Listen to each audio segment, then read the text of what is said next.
Good evening all of you. कैसे हैं आप सभी? वेलकम करती हूँ माधुरी आपका एमनीलो क्लासेस में। लास्ट क्लास में हमने बीएनएसएस का सेक्शन नंबर 337 कवर किया था, जिसमें मैंने आपको बताया था डबल जियोपार्डी उस सेक्शन को कहते हैं। नेमो डेप बिस्वेक्सारी के नेम से उस सेक्शन को जाना जाता है। इवन दोहरे दंड से संरक्षण या दोहरे खतरे से सुरक्षा भी उस सेक्शन को जाना जाता है। अगर आपने डबल जियोपार्डी वाला सेक्शन नहीं देखा है तो फटाफट देख लो। सीआरपीसी सेक्शन 300 पढ़ते थे, बीएनएसएस में सेक्शन 337 पढ़ते हैं।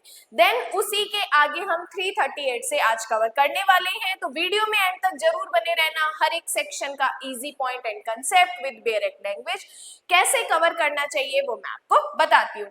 देखो, सेक्शन नंबर 338 हमें कहता है लोक अभियोजकों द्वारा उपस्थिति।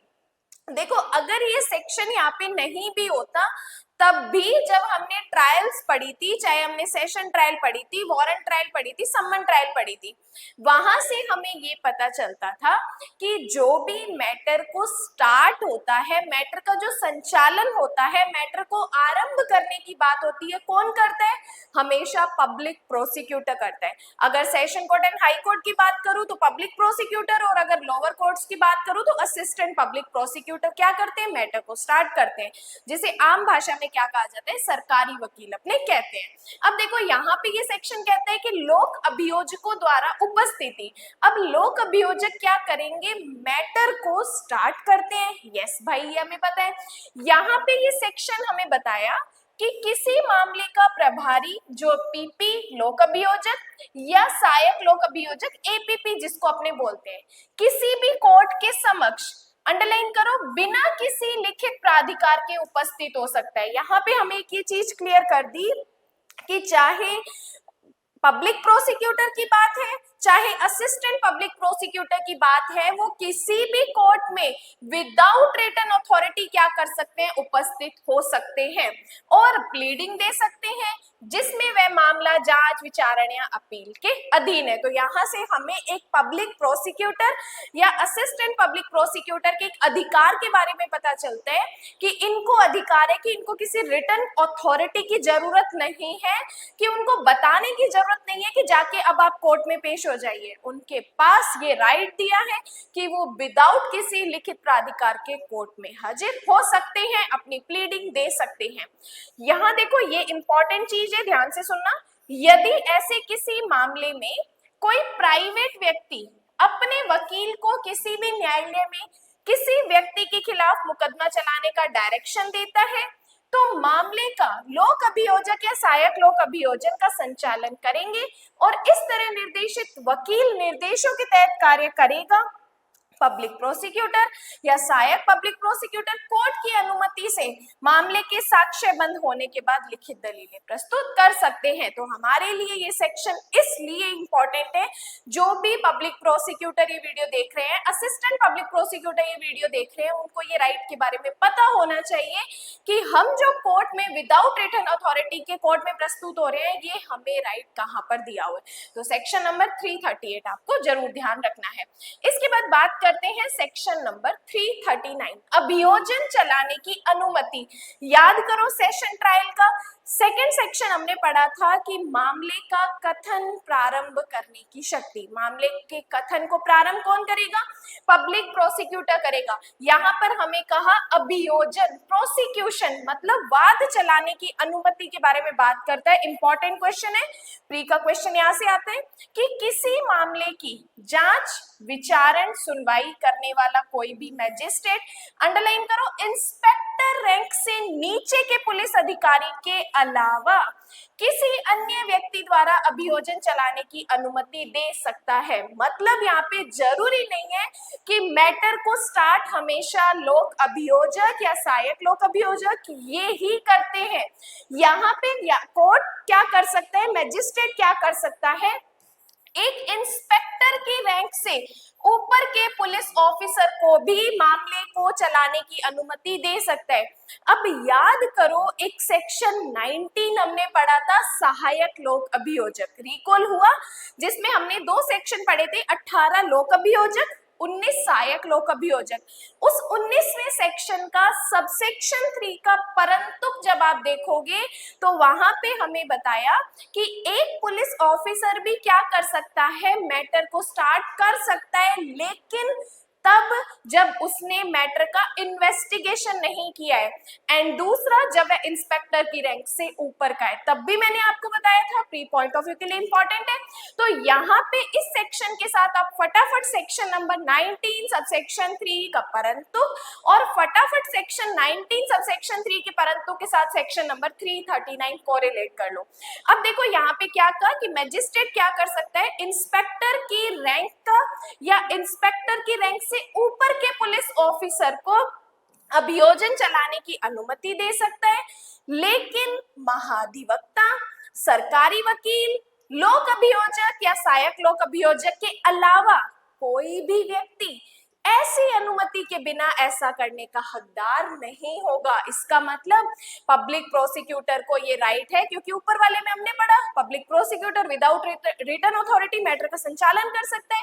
तो यहाँ पे कहा पब्लिक प्रोसिक्यूटर, सहायक पब्लिक प्रोसिक्यूटर, महाधिवक्ता या सरकारी वकील को ऐसी अनुमति की जरूरत नहीं है, वे डायरेक्ट जाके अपने मैटर को मैजिस्ट्रेट के सामने स्टार्ट कर सकते हैं। तो बहुत इंपॉर्टेंट सेक्शन है यहाँ से प्री पॉइंट ऑफ व्यू का। देन सबसेक्शन 2 की बात करते हैं कि एक सेकंड, इसका परंतुक है किसी भी पुलिस अधिकारी को अभियोजन चलाने की अनुमति नहीं दी जाएगी। कोई भी पुलिस ऑफिसर प्रोसिक्यूशन स्टार्ट नहीं करेगा यदि उसने इन्वेस्टिगेशन में भाग ले रखा है जिसके संबंध में आरोपी पर मुकदमा चलाया गया है, क्योंकि सेक्शन 19 में भी हम ये चीज पढ़ चुके हैं कि अगर कोई पुलिस ऑफिसर जिसने मैटर में इन्वेस्टिगेशन कर रखा है देन हम उसे असिस्टेंट पब्लिक प्रोसिक्यूटर नहीं बना सकते। लेकिन अगर उसने इन्वेस्टिगेशन नहीं कर रखा, इंस्पेक्टर की रैंक से ऊपर का है, तो हम उसे मैटर को स्टार्ट करने की, संचालित करने की अनुज्ञा दे सकते हैं।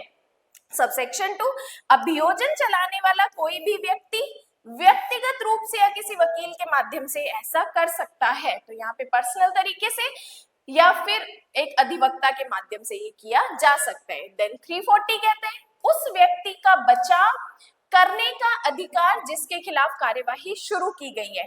अब किसी भी व्यक्ति पर जब क्रिमिनल कोर्ट के सामने अपराध का आरोप लगाया गया है, जिसके खिलाफ इस संहिता के तहत कार्यवाही शुरू की गई है, अंडरलाइन करो, उसका बचाव उसकी पसंद के वकील द्वारा किया जा सकता है। मतलब कि चाहे सरकारी वकील की बात करूं, चाहे प्राइवेट वकील की बात करूं, हर एक व्यक्ति के पास जिसके अगेंस्ट मैटर का संचालन किया गया है या जिसके विरुद्ध कोई अपराध किया गया है, दोनों को ही ये पावर दी जाती है, दोनों का ये अधिकार दिया जाता है कि वो अपने ही अधिवक्ता से, अपने पसंद के अधिवक्ता से मैटर को रिप्रेजेंट करवा सकते हैं। देखो यहाँ पे प्राइवेट वाले वकील की तो समझ आती है कि जब भी कोई मामला अभियुक्त के अगेंस्ट होता है, अभियुक्त व्यक्ति होता है, तो वो क्या करता है, एक प्राइवेट वकील हायर करते हैं।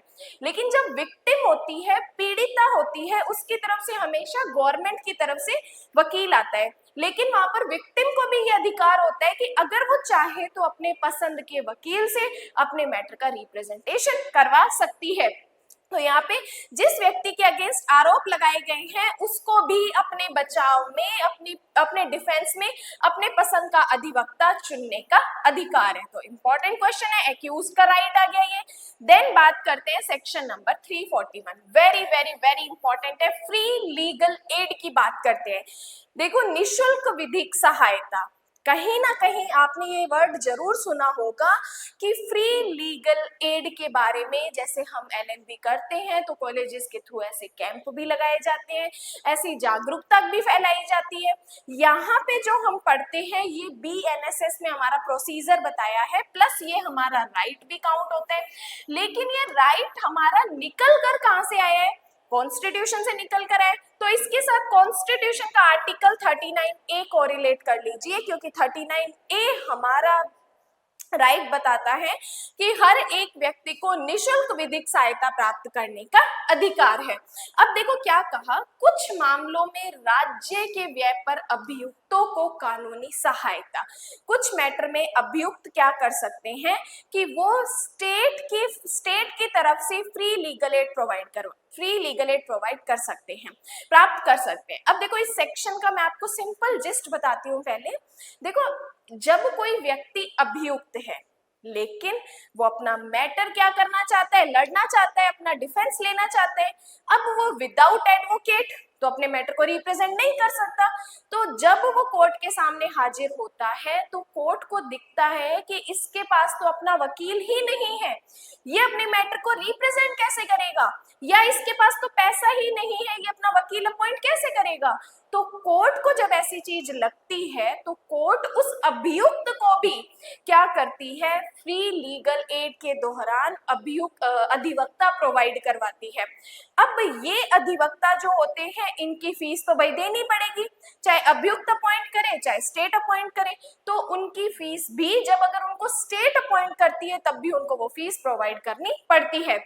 अब ध्यान से सुनना क्या कहा, जहां किसी न्यायालय के सामने मुकदमे अपील में अभियुक्त का प्रतिनिधित्व किसी वकील द्वारा नहीं किया जाता, यहाँ पे जो मैटर चल रहा है उसमें अभियुक्त अपना जो वकील है वो अपॉइंट नहीं कर पा रहा, और जहां कोर्ट को ये लगता है कि अभियुक्त के पास तो वकील नियुक्त करने के लिए साधन ही नहीं है, उसके पास पैसा ही नहीं है, इसलिए वो अपने वकील को नहीं अपॉइंट कर पा रहा, और यदि न्यायालय एक वकील नियुक्त करता है तो राज्य की कीमत पर अपने डिफेंस के लिए, तो यहाँ पे कोर्ट अभियुक्त को वकील प्रोवाइड करवाती है, कब, राज्य के व्यय पर।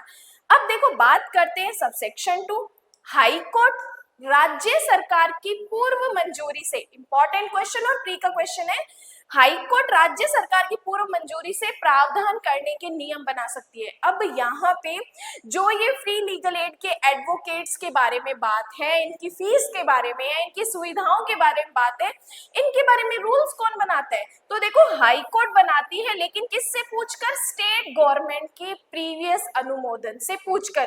क्या क्या रूल्स बनाती है कि सबसेक्शन 1 के तहत डिफेंस के लिए अधिवक्ताओं का चयन का तरीका क्या होगा, कोर्ट द्वारा ऐसे अधिवक्ताओं को दी जाने वाली सुविधाएं क्या होंगी, ऐसे अधिवक्ताओं को सरकार द्वारा और आमतौर पर सबसेक्शन 1 के उद्देश्यों के लिए फीस क्या देनी होगी, ये सब कौन तय करता है, हाई कोर्ट तय करता है, किससे पूछकर, राज्य सरकार के अनुमोदन से पूछकर। तो सबसेक्शन 1 में कोर्ट यहाँ पे एडवोकेट प्रोवाइड करवाता है, सबसेक्शन 2 में इन एडवोकेट्स के बारे में रूल्स कौन बनाता है, तो हाई कोर्ट बनाती है स्टेट गवर्नमेंट से पूछकर। अब देखो सबसेक्शन 3 कहते हैं कि स्टेट गवर्नमेंट अधिसूचना द्वारा डायरेक्शन दे सकती है कि अधिसूचना में निर्दिष्ट तारीख से सबसेक्शन 1 और सबसेक्शन 2 के प्रावधान किसी भी वर्ग के मामलों के संबंध में लागू होंगे, राज्य से कोर्ट ऐसा सेशन कोर्ट के समक्ष मुकदमों के संबंध में लागू होंगे। मतलब ये जो सेक्शन है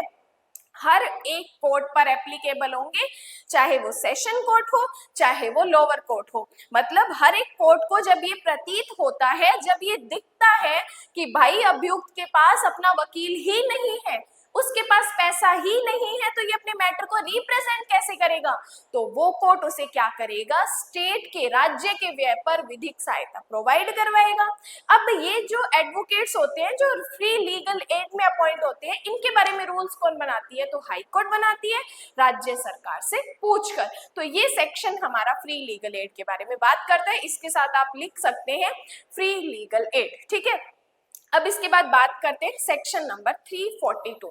342 कहते हैं प्रक्रिया जब निगम या रजिस्ट्रीकृत सोसाइटी अभियुक्त हो। अब देखो, माना कि एक व्यक्ति जब अभियुक्त होता है तो उसके अगेंस्ट मैटर को किस तरीके से हैंडल किया जाता है, क्योंकि हम ये बातें पढ़ते हैं।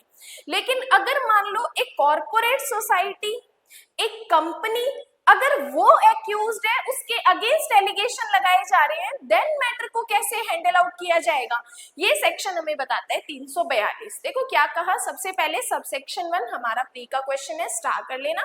पूरा सेक्शन जो है हमारे लिए लेस देन इंपॉर्टेंट मेंस का क्वेश्चन है। आप इसको स्टोरी टाइप से भी याद कर सकते हो, आप इसको सबसेक्शन पॉइंट ऑफ व्यू से भी लर्न कर सकते हो। देखो सबसे पहले हमें कहता है कि ये निगम या ये कॉर्पोरेट होते क्या हैं। इसका मतलब होता है एक निगमित कंपनी या अन्य कॉर्पोरेट निकाय और पंजीकरण अधिनियम के तहत एक रजिस्टर्ड सोसाइटी भी इसमें शामिल होता है। तो आप सिंपल लिख सकते हो, जैसे इस क्लोज को आप डायग्राम से भी लिख सकते हो कि निगम में कौन कौन सी चीजें इंक्लूड है, 3 एरो करके निकाल के लिख दो। एक निगमित निकाय है, एक कॉर्पोरेट निकाय है और एक पंजीकृत सोसाइटी या रजिस्टर्ड सोसाइटी भी निगम में शामिल होती है।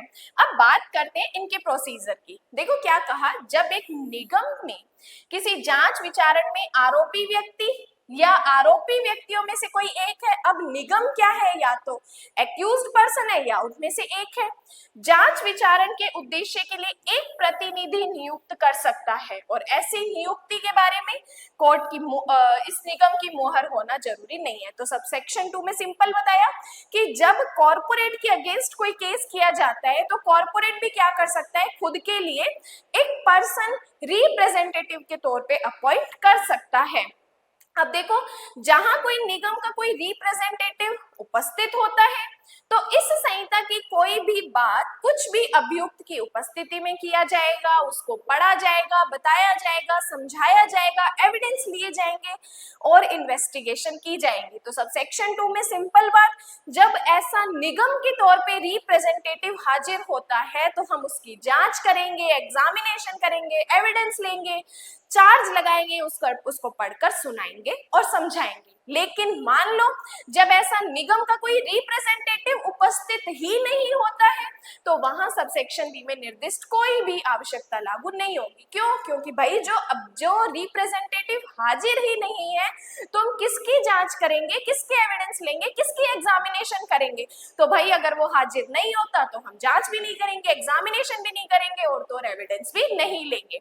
देन कहते हैं कि जहां निगम के प्रबंध निदेशक या उसके द्वारा विधिवत अधिकृत किसी व्यक्ति द्वारा हस्ताक्षरित एक लिखित कथन निगम के मामलों का प्रबंधन करने वाले व्यक्तियों में से एक के होने के नाते इस इंटेंशन के लिए बयान में नामित व्यक्ति को इस धारा के प्रयोजन के लिए एक निगम के प्रतिनिधि के रूप में नियुक्त किया जाएगा और कोर्ट इसमें शेल प्रिजम्पशन करेगी कि यस, ये जो रिटर्न में बयान पेश किया गया है ये व्यक्ति क्या है, इस निगम के द्वारा रिप्रेजेंटेटिव है।